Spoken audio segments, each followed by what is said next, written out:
So we'll start with the first question. A 42-year-old woman presents with fatigue.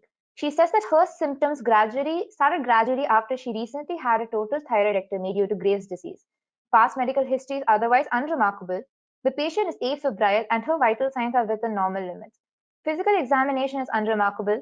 Laboratory findings are significant for the following: potassium of 4.2 milliequivalents per liter, calcium of 7.8, chloride of 102, vitamin D3, 8. A deficiency of which of the following is the most likely cause of this patient's symptoms? So regarding the first question, most of you got this right, which is great. Okay, so in this particular thing, it is important to firstly diagnose the condition before we find out which hormone exactly is deficient. Okay, so the patient, has had a total thyroidectomy due to Graves' disease.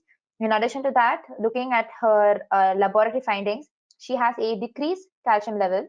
Okay, it's 7.8. The normal values, are around 9 to 11.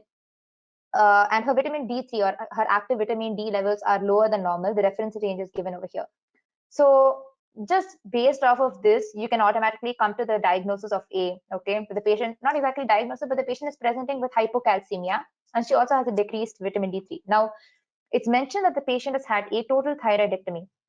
One of the most common causes of a hypoparathyroidism is accidental removal of the parathyroid glands during thyroidectomy. Okay, so evidently that's what has happened in this case. Okay, so the hormone that is deficient is, yes, it's parathyroid hormone, which is one of the most important hormones for calcium metabolism. Okay, so the first option is 1-alpha hydroxylase. Now, when you look at the actual metabolic, pathway of vitamin D, you just have to remember two important steps. That is both the hydroxylations, the first one taking place in the liver, the second one taking place in the kidney. And the kidney, the enzyme that's carrying out the hydroxylation is 1-alpha hydroxylase. Now, parathyroid hormone actually stimulates 1-alpha hydroxylase to convert your 25 hydroxycholic calciferol to 1,25 dihydroxycholic calciferol, which is your vitamin D3 or your active vitamin D. Okay, so in this particular case, since parathyroid hormone is already reduced or evidently absent, its effect on 1-alpha hydroxylase would not be there, as a result of which vitamin D3 will not be produced. That's why the vitamin D3 levels are actually low in this case. But 1-alpha hydroxylase on its own to present as a deficiency is extremely rare. So don't even go for that option. Okay, you can just rule it out. The second one is thyroid stimulating hormone. I think a couple of you chose option B. Just because it says Graves' disease, but you need to understand that, a deficiency of thyroid stimulating hormone, yes, it does talk about, it does indicate a hyperthyroidism, but in hyperthyroidism, you will not have features of hypocalcemia or a decreased vitamin D3, So with that itself, you can just rule that option out, just looking at the presentation.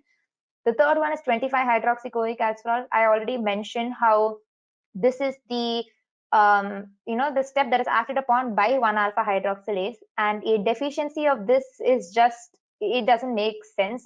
You can just rule it out. The next one is calcitonin. This is the enzyme that is secreted by the parafollicular C cells in your thyroid gland.